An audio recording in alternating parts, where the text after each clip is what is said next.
Hey guys, what's up? My name is Bob and Fishy. Welcome back to PICA. Today is week 5 of season 3. So what does that mean? Well, it means we're up against the Richmond Rayquazas. Now, Dom is a newcomer to the league, but he's in a bunch of different leagues at the moment. I think he just wanted to go all in and just join a bunch. So that's pretty cool. I think he's in like 3. And he really likes the PICA league. He's really taken a liking to a lot of the people in it. Myself included. Nah, I'm kidding. But I'm pretty great. Let's just be honest. Nah. Anyways, so what's his team? Well, his team is the Richmond Rayquazas. Now he had the last pick overall in the draft. So he was number 16. But that also means he had the first pick of round 2. So he was able to kind of come up with a nice little. I think he has both a Fire, Water, Grass core and a Dragon Fairy Steel core. And that is pretty cool, honestly. It's definitely going to be dangerous going forward. He is 3-1 going into this match, and he has a +7 differential. Now, he's in the same division as me, the Ruby division, and I'm currently leading that division. I was 4-0 with a +13. We've been winning most of our games, but he's actually been doing really, really well too. The only time he lost was because of a team building error when he put, I think it was, oh gosh, what was it called? Overgrow rather than Contrary on his Superior. He would have won that game. It was, I think, the first game of the season. Would have won that game if he had had the correct ability on his guy. Instead, he ended up losing it because of that. But that was his only loss. So this guy is really, really dangerous. And he's been, beating up some of the other guys in our division and outside of our division. So, what's he got? Well, he's got Mega Diancie, Keldeo in the Resolute form. I'm not really sure what the difference is between Keldeo Resolute and Keldeo Regular, but I know the Resolute one's better for whatever reason. Anyways, he's also got Superior, Arcanine, Crocodile, Cofagrigus, Licky, Salamence, Reuniclus, Lucario, and the Skuntank. Okay, so what does that mean? Well, Mega Diancie is going to be a really, really powerful mon. It's 110 base speed, so it can be very fast if it Mega Evolves. And it can do some nice attacking stuff. It's got good stabs, all that good stuff. Keldeo, very powerful water type. Now, that obviously can be just absolute dead on arrival against my team. However, it can still do a good bit of damage if it's like Scarfed or something. So I don't necessarily want to deal with that. Next up is Superior. Now, that's been kind of his favorite guy. Superior has been very, very powerful for him. Contrary Leaf Storm is always a really, really good asset.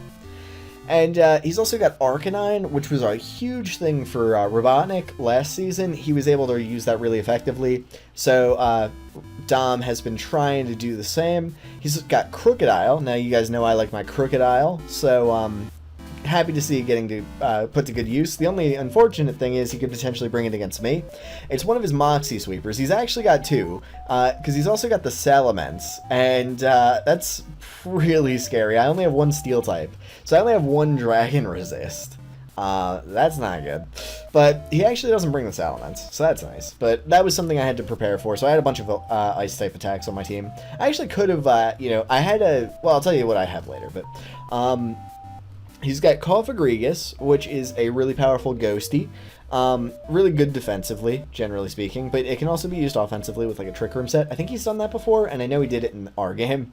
But anyways, Licky, kind of just like, usually used as like a special wall. It can really sponge up those special hits, and you guys know my team's a little bit special attacker heavy. Reuniclus is very powerful. Another thing that can potentially use Trick Room, and yeah, it's got a couple of good abilities, but usually known for that, Magic Guard, to just prevent it from taking any damage from anything. Next up, we got Lucario. Now, Lucario is an offensive threat, but it could be either physically or especially offensive, and gets a butt ton of moves, like, mostly just stabs, honestly, but its stabs are amazing. Fighting and Steel are really, really powerful. And last up, Skuntank. Skuntank, I think it gets like Defog or something, and that's why it's used. It's okay, but not anything to write home about. It's definitely beatable for my team, so I don't think he's going to bring that. Anyways, let's go ahead and check out what actually got brought, and I'll explain my sets. So, Dom ends up bringing Licky, Cofagrigus, Crocodile, Lucario, Serperior, and Reuniclus. I'm looking at this, I'm like, okay, he doesn't have any sort of Salamence, basically. That's something I was really worried about, and he didn't end up bringing it, so that's interesting. I ended up bringing Thundurus, Therian, Zoroark, Suicune, Nidoqueen, Heracross, and Rotom Mow.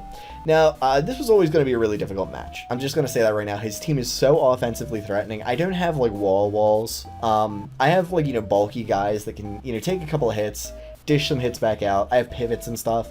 And I usually like to be just a very offensive team.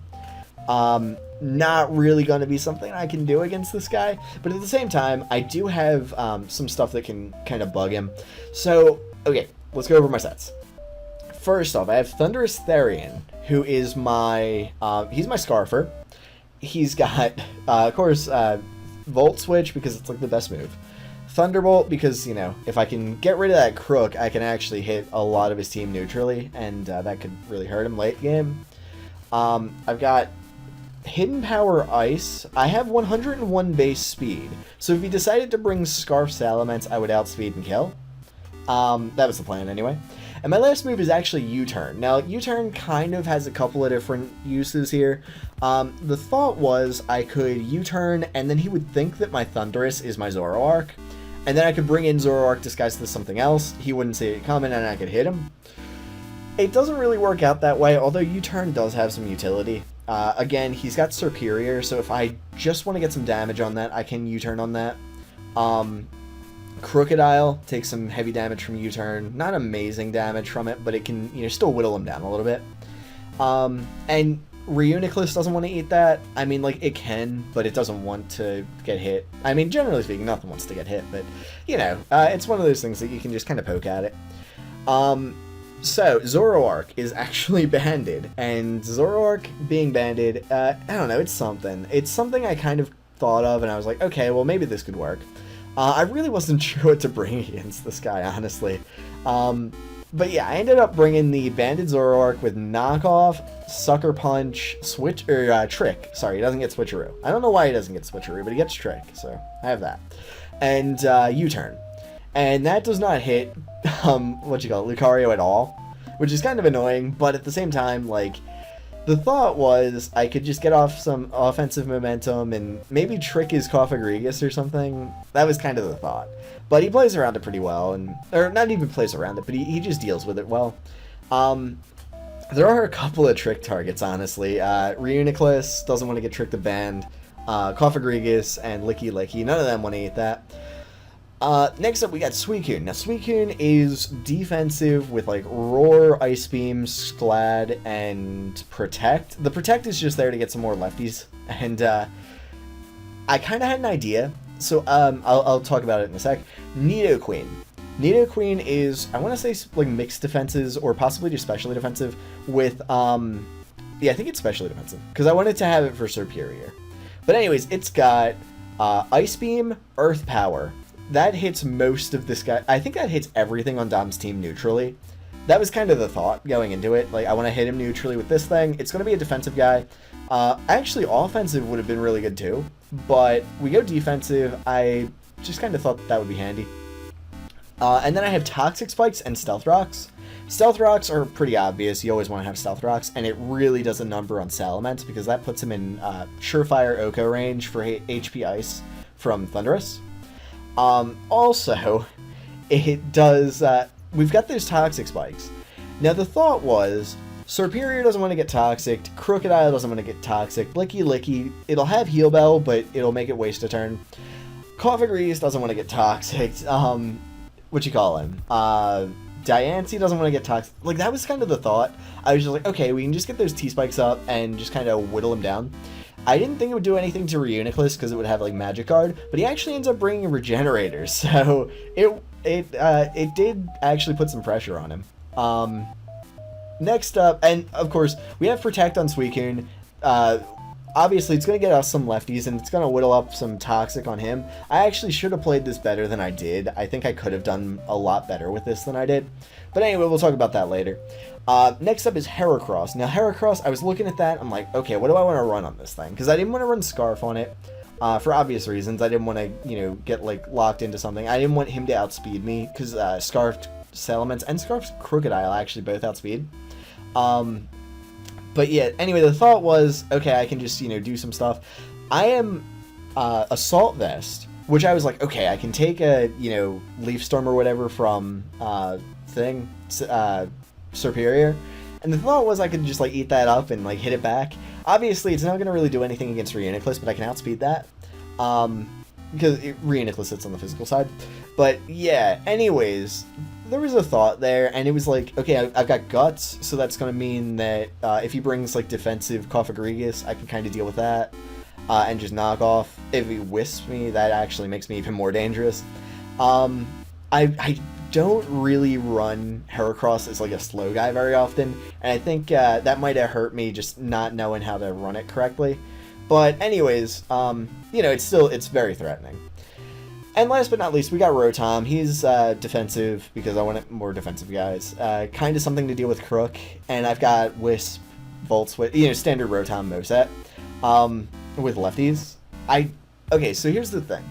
You'll see a lot of guys in the PICA League who are running like the type resist berries and stuff because they know what's coming. I really like, but the thing with especially Dom's team generally, I'm really bad at predicting what people are going to bring generally. But with Dom's team especially, I didn't want to sacrifice having a useful general purpose item for the sake of having a, you know, sort of gimmicky item, because he has so many different offensive threats. I really didn't know what was coming. So basically that's where we're at. We're kind of at a difficult position here. I didn't know what he was going to bring. He had enough things that could threaten me. I figured Cofagrigus was coming, and I figured Superior was coming, but after that it was a toss-up, and I really underplanned for Lucario, although Nidoqueen has the potential to do some heavy damage to it with Earth Power.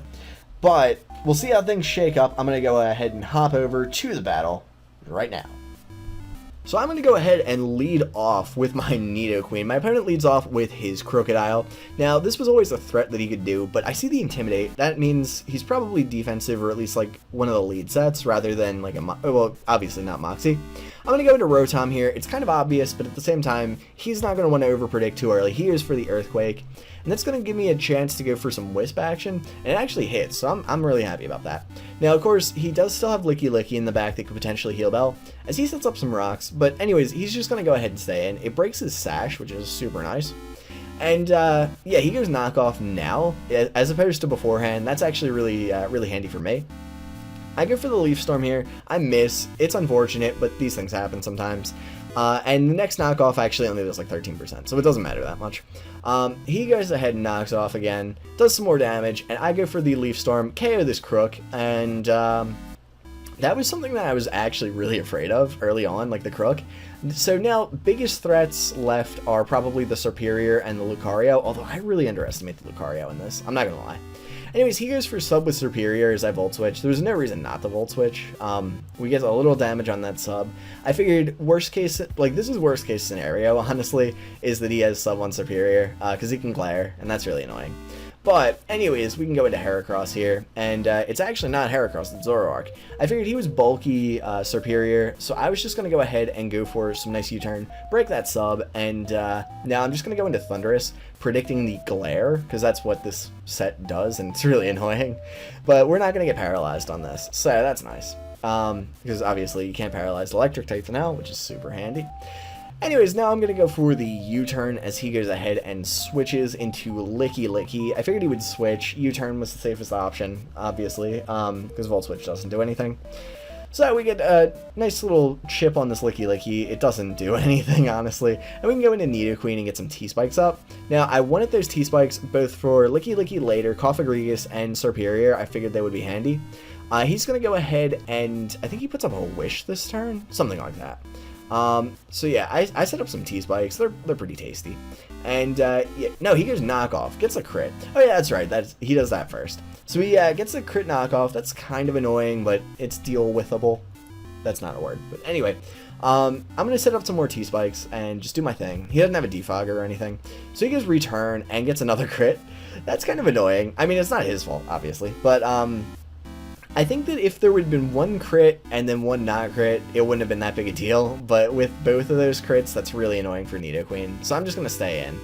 And he throws a Wish up. I kind of thought he might switch. I don't know why. That's why I went for Earth Power. Anyways, I'm just going to go ahead and put up some rocks now. And that's actually, it could be super vital for later. Because I found out afterwards that his Lucario was sashed. So, Stealth Rocks break the sash. That's kind of cool. Anyways, now I'm going to go into Heracross. He does not want to stay in on this. And so he's actually going to go for the Protect first. Now, there are a couple of situations here where I really should have predicted better, and I didn't. I just went for safe play, and it ended up costing me.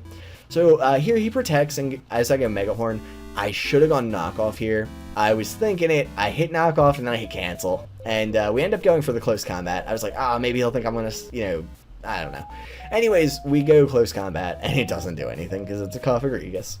So now we go knockoff, and unfortunately for me, he's got that oh god, I forget what it's called. What is it called? Culber Berry. So he is not weak to the dark for the turn, and plus he ate his berry, so that means he's going to take reduced damage from that. So Heracross is in here. I don't want to stay in against this thing, honestly. I'm going to go into Rotom, and he actually gets like two-shotted by this Trick Room Shadow Ball situation. And I actually end up making a really, really stupid play afterwards. So you'll see Cofagrigus taking some huge toxic damage. He actually dies this turn. So that's kind of handy, not going to lie. But the thing is, I just wasn't thinking about Trick Room, honestly. I was like, okay, that's kind of a thing that's just happening. I go into Heracross here, and I'm like, okay, I'll just go into Heracross and threaten stuff. Thing is, I kind of need this Heracross for later, and I genuinely just wasn't thinking about it. So he goes Return with his Licky Licky, and that actually really hurts, because I don't have, you know, the physical bulk. I have the special bulk. And, yeah, Heracross is kind of ruined now, honestly. Like, I can potentially do a lot of damage to that Reuniblob later. Now here, I kind of should have stayed in. With Heracross at this amount of health, it's really not going to do anything. And I think the thing with this was, I was trying to save everything. I shouldn't have. I go into to Zoroark here, and he goes Energy Ball. And it does a bit. Doesn't kill me though. Because he's, what item does he have? He has that bug resist berry thing. So I go U-turn here, and I'm like, there's no way he's going to stay in, right? But he stays in. I kind of thought he would go into Lucario. Although I guess it makes sense that he didn't. If I had been special, Lucario would have just died. So I don't know what I was thinking. I go into Suicune and eat another energy ball, and that's painful. Yeah, at this point, I'm making some questionable plays. But I have some logic behind it, but it was logic from the perspective of knowing my sets, which he didn't. So I think that was the main problem. Anyways, he goes Energy Ball again as I protect. I'm just trying to get some lefties here. And now I'm going to go into Thundy, which is a stupid play, although it doesn't really matter. So I go into Thundy, and I'm going to be able to eat an Energy Ball. The problem is, I'm not really going to be able to do anything after that. He killed, or I think he dies this turn, does he? Something like that. It's something not good for him. Yeah, he dies from Toxic this turn. Thing is, he's got Extreme Speed on his Lucario, and at this point I'm like, oh crap, I don't have anything for this. Yeah, I didn't really plan anything for Lucario. I didn't even think I'd be saying it. He goes E-Speed, and I just kind of die, which is annoying, because that's the first time my Thundurus has died this season. Anyways, in comes Suicune. Here, I make the worst play ever. I should have Ice Beamed. I knew Serperior was coming in. I clicked Ice Beam, I clicked Cancel. We get Scald. I don't know why. I thought he would just stay in, and he shouldn't. Like, obvious reasons he shouldn't stay in. And, yeah, this kind of kills us. So here, I should protect, and I don't. If I had Ice Beamed, then protect, I don't think I would have survived a Leaf Storm. I might have, but I don't think I would. And then if I did protect again, I would have been A-okay for this, or at least I would have had a chance. But at this point, I lose, unfortunately. Now, we have outsped his Serperior with, Zoroark before. I don't know why I went into Heracross here. I guess it didn't matter, because he would have just E-speeded it anyway. But now we go into Zoroark. I should have done this first, but whatever. Yeah, it didn't matter, honestly. We go Knockoff, kill the Serperior, and he's just gonna E-speed and kill me. That's unfortunate. So we actually end up losing this game. Honestly, he just had so many offensive threats, I wasn't able to prepare effectively for it. I think my prep was questionable, no doubt about it. But I think that there was some logic behind my moves, or like my picks and stuff. And I think I definitely had the potential to win this one. But I made a bunch of really questionable plays, and I think that's what ended up really hurting me. So, the Philly Shuckles are now 4-1. Luckily, it was just a 1-0. We still own the division. In Dom's video, he thinks he's taken over it. We actually go by differential rather than who's won in the direct confrontations. So I am still technically owning the division. I'm still at plus 12. He is at plus 8. But we do play him at the end of the season. I think we can bounce back. Like, this was a close game. It's not like, it was just some absolute blowout that I just can't come back from. We've got Nick next week. After that, we've got Matt, which is going to be dangerous. But then we've got some of our divisional opponents, and I think we can beat them. And if we do, we can bounce back from this, obviously. There's, it's not like we can't bounce back. As long as we keep winning, we can, come back from anything. It's a rough loss, but it's a loss. It happens. Like, with this team, we weren't going to go undefeated. So, we'll bounce back, and, we still have a good record, so I think we can definitely still salvage this, and probably make the playoffs. That's the hope, anyway. So, yeah, I don't think I have anything else to say. We've got Nick next week. We'll start preparing for that now. Can't talk today. Oh, well. Anyways, that's going to be it for this video. Really hope you enjoyed. Really hope you are enjoying the series. If you want to check out some other PICA action, we've got all the links in the description. My opponent is, he's doing all sorts of videos. He's going to be at the top of the description. It'll be labeled opponent. Feel free to check out the spreadsheet. That is where we get all of our information they update it very quickly, very reliably, and it's a great resource for, just checking out all the PICA stuff. And if you're interested in all this stuff, feel free to even audition for the next season. I mean, there's going to be a season 4. There better be. I'm enjoying this way too much to, not play again. But, yeah, feel free to check everything out. I think we're looking for analysts, actually, so hint, hint. But, yeah, anyways, guys, that's going to be it for this video. And, yeah, I'll see you next time. Later, guys.